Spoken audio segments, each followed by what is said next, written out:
This is Chicago's Morning Answer with Dan Proft and Amy Jacobson on AM 560. The Answer.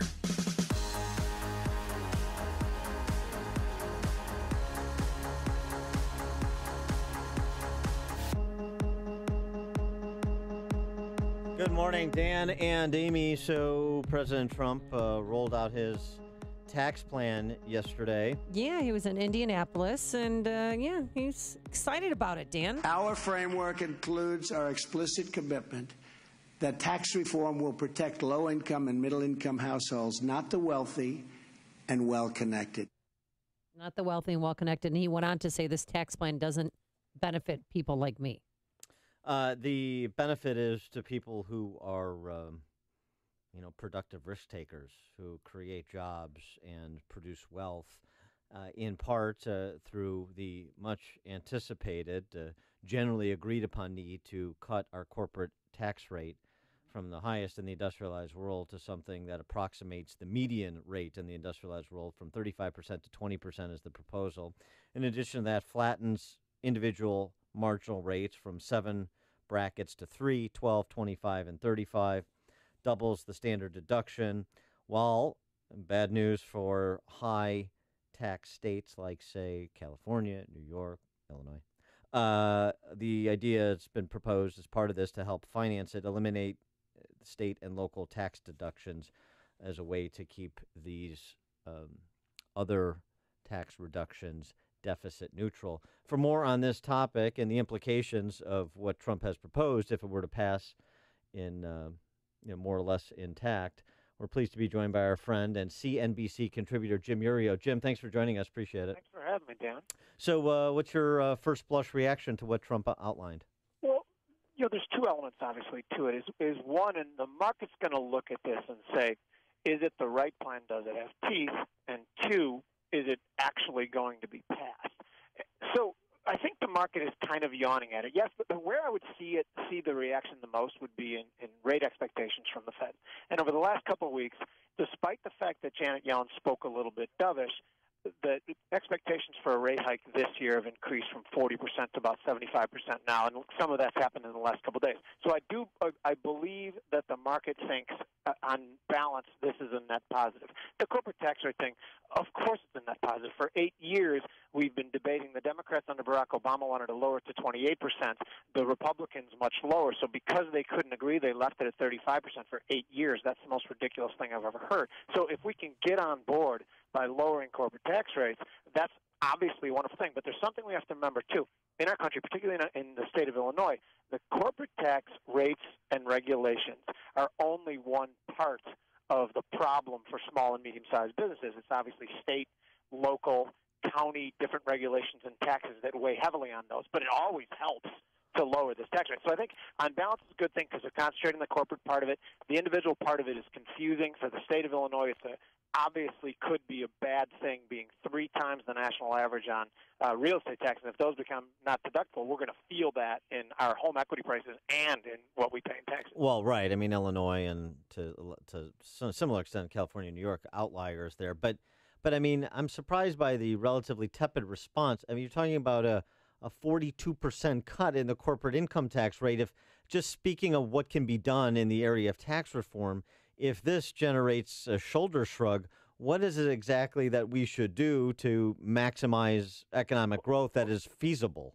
The shoulder shrug, I think, is partly because they don't know when it's going to be passed and in what form it will be passed. Because I definitely think it's a big positive thing. But there's something that has to be remembered, too, is that for the last 10 years, probably even more, companies that have been overregulated and overtaxed have been spoon-fed with lower interest rates to allow them to buy back debt for big public companies, and for smaller companies allows them to borrow a lot cheaper. If the corporate tax rate really does help a ton, then we can expect to start to lose that benefit too. So it's a little bit like a seesaw. Keep in mind, I'm fully on board that the better way to help corporations out is to lower taxes and regulations than it is to give them cheap money. Yeah, that, right. Is corrosive and toxic over time, and we've seen that happen several different times.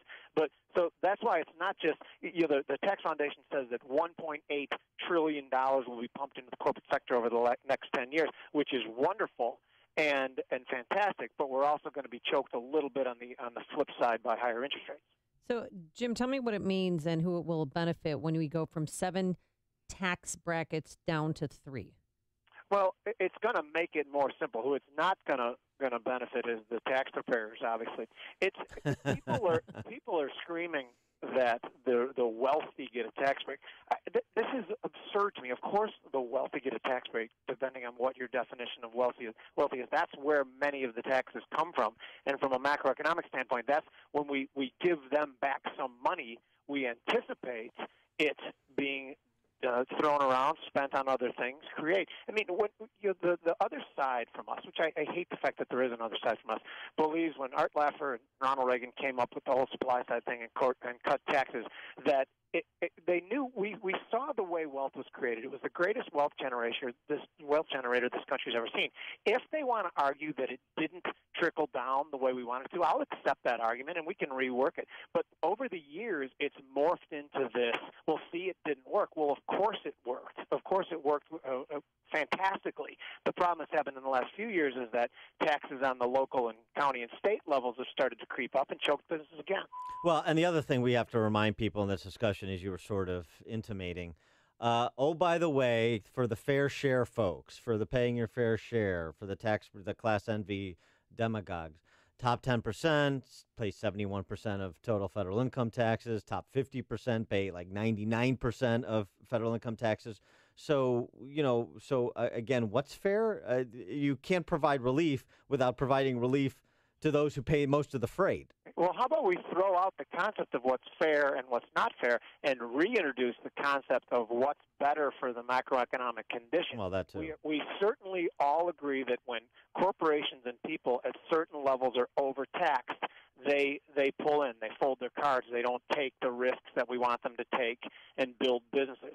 So why don't we just forget that stupid notion of what's fair and not, and just try to concentrate on what will be the best for everybody? And if we have a situation where the middle and the poor start doing a lot better and the top does much better and disproportionately better, I don't care. I care that the middle and the lower have opportunities and have opportunities to jump classes over time. What do I care that the top 10% get a little bit richer? I don't. All I care about is the lower middle. And what about the boosting the child tax credit? Well, that's good. That's interesting, too, and they haven't told you exactly what that's going to be yet. So Forbes ran an article about how a couple making $40,000 a year that has 4 kids under what could be the new plan ends up paying more in taxes. They can't let that kind of thing stand. So from a political standpoint, they have to make some changes and increase child tax credits to get that at least down to even, because we know the lowest, from 10% to 12%, seems on balance like an tax increase for the lower class, and that's not going to be that way. That's political suicide. Even I'm against something like that, raising the taxes on people like that for sure. And, you're, in addition to being a CNBC contributor and a guy who's, a financial industry expert, you're an entrepreneur yourself. You own a restaurant. You're you do? here in the northwest suburbs. And so what about reducing the hit on pass-through income from 39.6 to 25? It's obviously a good thing. And I think that even right now, businesses like ours in the small and medium-sized level are feeling more confident, knowing that we're no longer in the crosshairs of at least the federal government. Remember, it was just a short year ago that businesses were evil and needed to be reined in and corporations needed to be reined in. So the fact that even people are talking about giving us a pat on the back and trying to help us make money is a wonderful thing. We've just had a big expansion at the restaurant where we almost doubled our seating.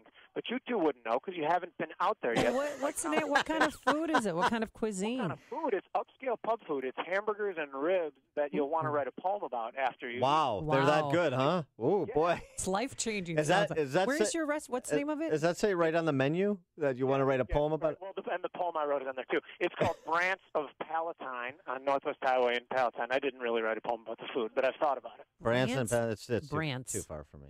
Brants, B-R-A-N-D-T-S. No, I've heard it's got an excellent burger. It's an unsolicited testimonial that Jim forced me to say.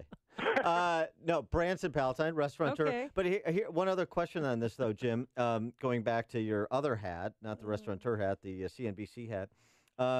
Chris Edwards, the director of tax policy studies over at Cato, suggesting that one of the things that the corporate tax reduction will do is buoy equity values, and that's good for public sector pension funds. That's an issue in Illinois, as well as 401ks. What about that benefit? I agree with him. I don't agree with him. I'm not, no ticker tapes, and I don't think that I'm a wild stock market bull because of these corporate tax rates yet, because of that counterbalance of the higher interest rate too.